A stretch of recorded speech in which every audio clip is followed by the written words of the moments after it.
So the next item that we'll be presenting is Mudakarartha Modakam, the Ganesha Pancharatnam. This is a shloka composed by Sri Adi Shankara in the 8th century. Pancharatnam means 5 jewels, and Adi Shankara has praised Lord Ganesha by presenting these 5 stanzas as 5 jewels, hence the name Ganesha Pancharatnam. The item is an original choreography of Kala Ratna Srimati A.B. Bala Kondala Rao and will be presented by Asha.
Tare darodharam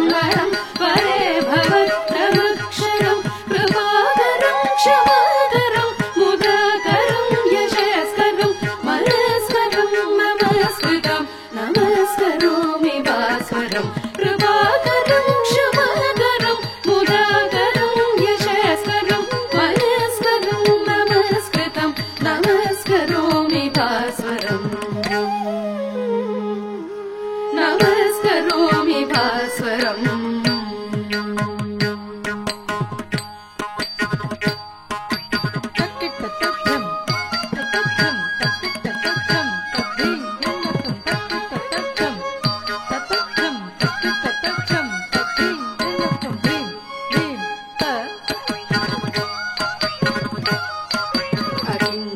अकिञ्चनातिमाचलम् चिरन्तनोक्तिभाजनम् पुरारिपूर्वनन्दनम् सुरारिगर्वचर्वणम् अकिञ्चनातिमाचलम् चिरन्तनोक्तिभाजनम् पुरारिपूर्वनन्दनम् सुरारिगर्वचर्वणम् प्रपञ्चनाशभीषणम् धनञ्जयादिभूषणम् कपोलदारवारणम् भजे पुराणवारणम् प्रपञ्चनाशभीषणम् धनञ्जयादिभूषणम् कपोलदारवारणम् भजे पुराणवारणम्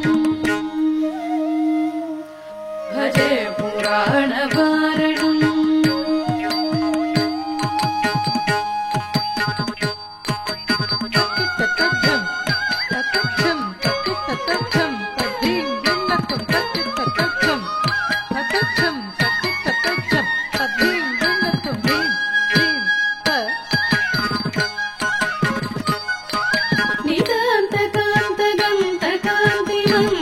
निदान्तकान्तगन्तकान्तिमन्दकान्तकात्मजम्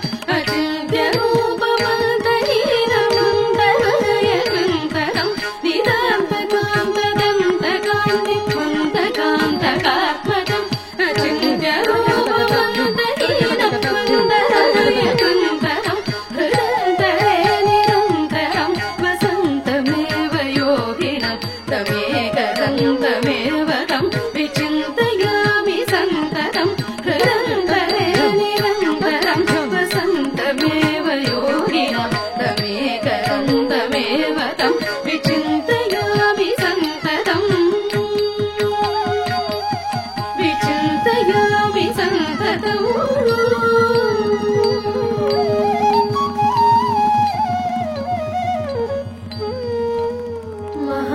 Mahaganesh पञ्चरत्नमादरेण योऽन्वहम् प्रजल्पति प्रभातके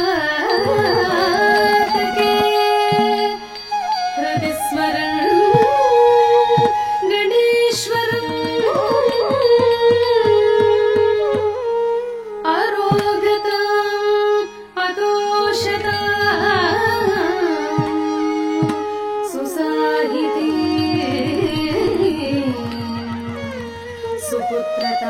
सुपुत्रताम्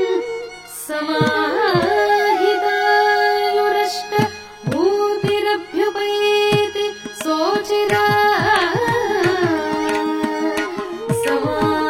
समाहितायुरष्ट भूतिरभ्युपैति सोचिरा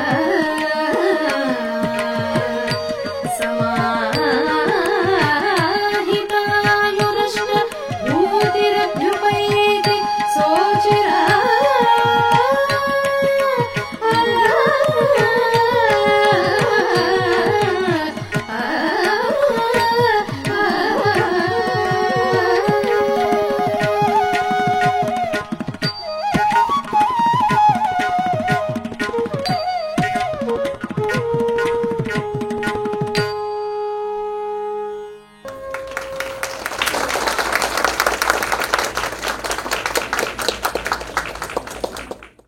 Wow, truly a beautiful choreography and rendition.